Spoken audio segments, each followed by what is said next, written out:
train up a child in the way that they should go, and when they're old, they will not what? Depart from it. So I have to train you how to solve problems. You know, I have a principle that I say to my staff all the time. I have a principle I've said to my kids all the time, and that's never take first answers. If you don't get the answer the first time, ask again. If that person can't answer you, ask somebody, ask their boss. If that boss can't answer you, ask the owner of the company. But you keep going until you get the answer, because there is an answer, and you've got to train someone to know you've got to go for the right answer. Don't let the world run over you because they just want to tell you something to make you go away. You train up a child, but we cannot create strong-minded, strong-willed young adults if we rescue them every time. Sometimes a little struggle is good for us. The Bible says the Lord chastens those he loves. Now, on that note, I'll tell you, I've never whipped my kids. I know you're probably looking at me with two eyes on you. What? The redhead has, so they got plenty of that. All right, so she believed in that. I believed in it too, but I just couldn't do it because I had all daughters. I think I'd have whipped the daylights out of boys, but I just didn't have any boys. And I just said, I can't whip these girls, so I'd always send them to their mama. That was not fair to Faith, and it was not fair to them, but they would rather get punishment from her any day of the week from me because I drug it out. I made them memorize scriptures. I know. It's terrible, isn't it? I would do things like, now you got to pull all the weeds in the garden. And I would make them go outside and pull all the weeds from the flower bed. And they would say, Dad, just send us to Mom. It'll be over in 2 minutes. Please. They did not like my discipline because I drug it out because I couldn't whip them. But I did chastise them. I just couldn't whip them because they were little girls and I was a big guy and I just didn't want to hurt them. So anyway, that's how we did it. You train them up. So the teacher teaches them to solve their own problems. Finally, the teacher teaches them how to respect others. How many of you were taught how to respect others from your parents and grandparents? And how did they do that? They did that with a stern hand. If they ever caught you, anybody remember disrespecting someone and how you got treated? They'd pull you. They didn't wait till you got home and make you stand in a corner. There was no time out in my generation. No, that was the seat of understanding, applying the Board of Education to the seat of understanding. That's what my generation got. So that's how we learned, and we learned real quick. All you need to be lifted up a couple times with a paddle, and you'll learn really, really fast. And that's how they taught us. But we were taught to respect older people.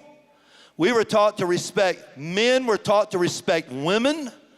We were taught to respect all the people in the church, the ministers, the pastors. We were taught to respect the policemen.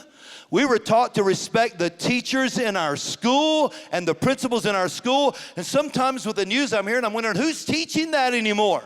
Well, I want to tell you, don't wait on the school to have to go to the Supreme Court to make your child understand that they need to be respecting their teacher. Don't wait on the president to try to draw this out and pass some kind of law, because you cannot bring little Johnny and little Jane over in the corner and say, the next time you do that and you come home, you're going to deal with me too, because no child of mine is going to be disrespecting the people who are sacrificing to give you an education. What has ever happened to that kind of language? That's not being mean, that's being a parent. So let's look at one thing that I want you to look at before we leave the teacher and go to the next one, go to the soldier.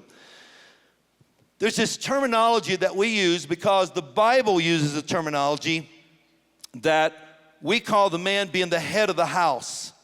Listen to this, Ephesians 5. This is what head of the house looks like. The husband is the head of the wife, as Christ is the head of the church and is the Savior of the body. So here's the rules for that. So, husbands, love your wife just as Christ loved the church and gave himself up for it. I don't know if that one made it to the screens, but that's the rest of that verse. He gave himself up for it. Now understand this. The word head of the wife or head of the house does not mean boss of the house. It means teacher of the house. Now in Hebrew, you have the word Rosh, which is Rosh Hashanah, the head of the year, right? So it's the beginning of something. So this is the head, this is the Rosh. This is the beginning of the fountain. Now, I lived in Missouri for many, many years, and we were proud of the big Mississippi River. But what's interesting is you can follow that stream all the way up to Minnesota to where it starts. And the head of the Mississippi River is a tiny little spring in Minnesota that begins those tributaries, making that mighty river that flows all the way down to the ocean. And it's interesting when you see the head of something, it means the beginning of something, the fountain of something. So being the head of the house doesn't mean I'm in charge.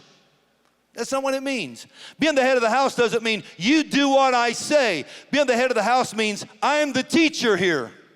I am going to set the standard of how men treat women. I'm going to set the standard of how we treat children. I'm going to set the standard of how we love God. I'm going to set the standard of how this family functions. You're going to hear me pray. You're going to watch me read my Bible. You're going to hear me call upon God. And when you're sick, I will get out the oil. I will put it on your head. I will pray the prayer of faith. As the head of this house, I'm going to show you how we serve God and how we love and serve one another.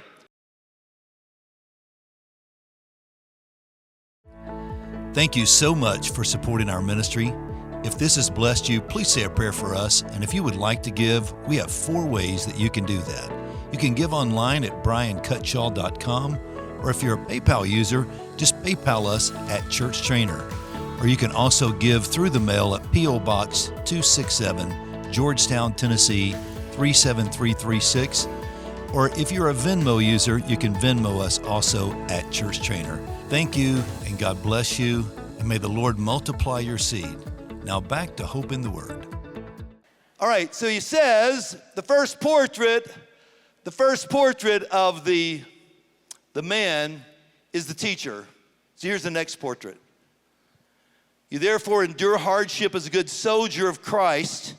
No one engaged in warfare entangles himself with the affairs of this life, that he may please him who enlisted him.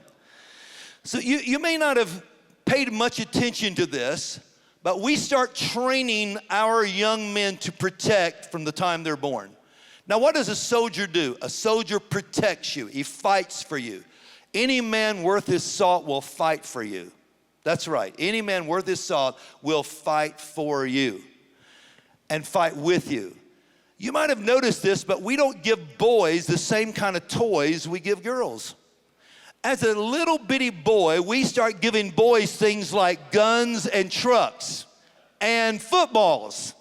And you know what we're saying to that little boy when they were just barely learning to walk? You got to be faster. You got to be competitive. You got to learn how to shoot. You got to learn how to protect. And you got to drive that truck because you're going to be working the rest of your life. That's what we're telling him. Now, what are we saying here to these girls? We give them baby dolls and kitchenettes. You're going to be domestic. You're going to be loving. You're going to be, little girls walk around singing little songs to baby dolls. Little boys walk around shooting their best friends. That's what we do.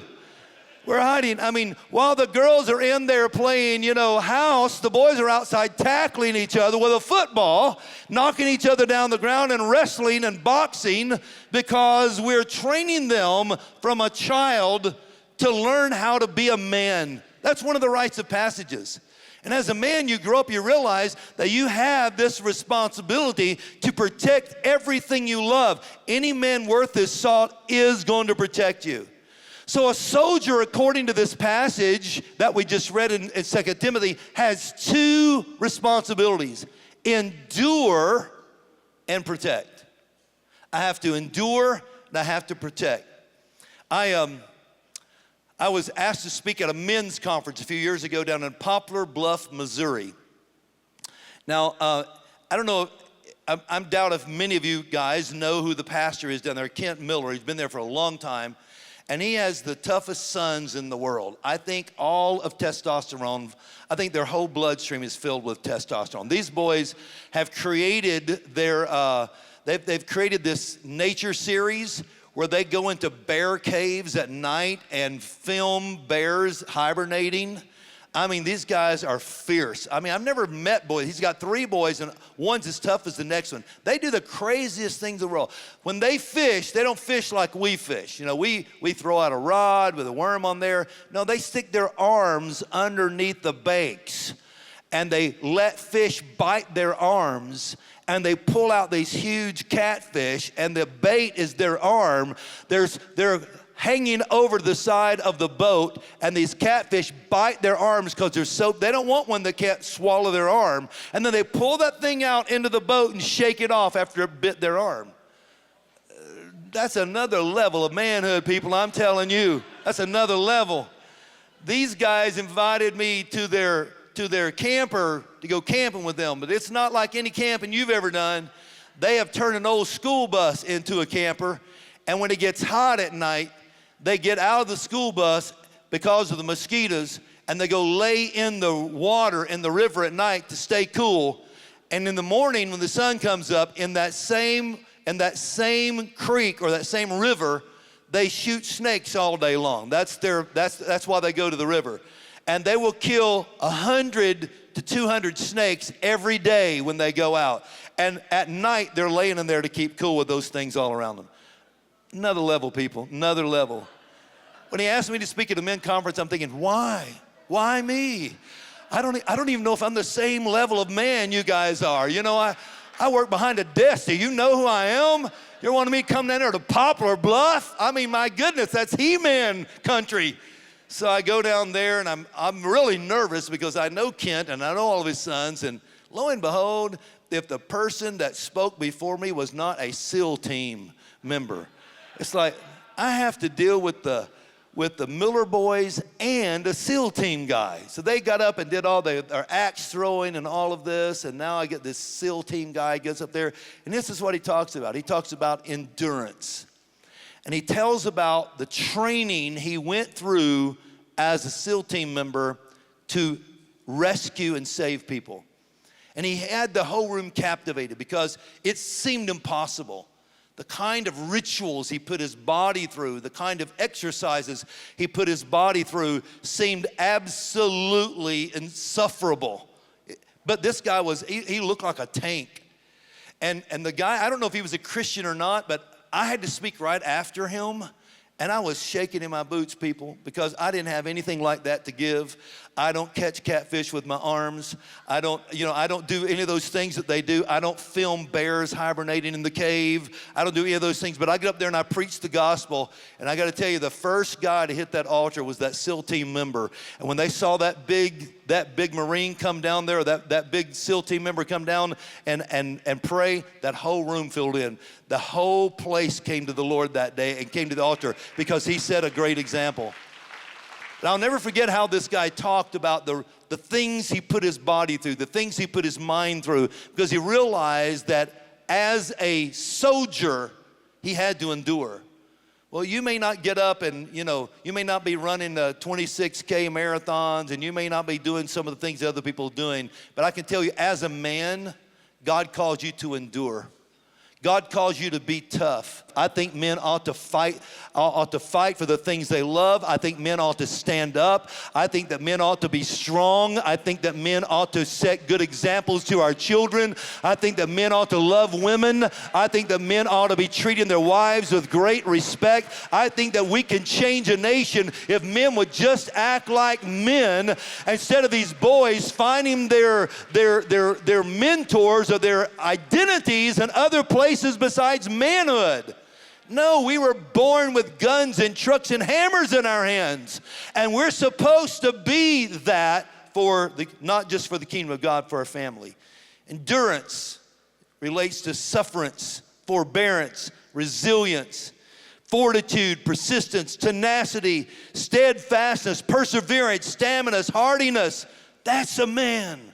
That's what a man, we're made to wear hard hats and gloves. We're made for that. I'm not telling you that women can't do hard work either. I'm not here to talk about women. We did that last week, and I brought a woman in to do that and she did a great job, by the way. She nailed it last week. But I'm here to talk about men tonight. So don't read into this that I don't think that women are as good as men. Don't read into all that. I'm telling you what I think a man should be, and I think real men should be tough. I think real men should be hardworking. I don't have any appreciation for a lazy man. I don't have any appreciation for a man that will sit and scroll and surf on a TV while their family does all the work around them and somebody else pays the bills. I don't have any use for a man that sits and plays games all day long and all night long and won't work a job and lets other people support them. What is wrong with people who think that is manhood? Men are tougher than that. We're stronger than that. We're supposed to be mightier than that. God has not just called us to be teachers. God has called us to be soldiers. And as soldiers, we must endure and we must protect. We must drag people from the battlefields of life. We must nurture people in the trenches of life. We must do what every soldier has been called upon. Go to the front lines, fight the battles, and bring people home safely, whatever the cost may be. You see, protection isn't about dominance. Protection is about service. Protection isn't about being stronger than other people. It's about being willing to do whatever it takes to get the job done. This program is brought to you by the partners of Bryan, Cutshall, and Church Trainer Ministries. Please help us pray that the Lord will continue to send us more partners so we can expand His kingdom around the world.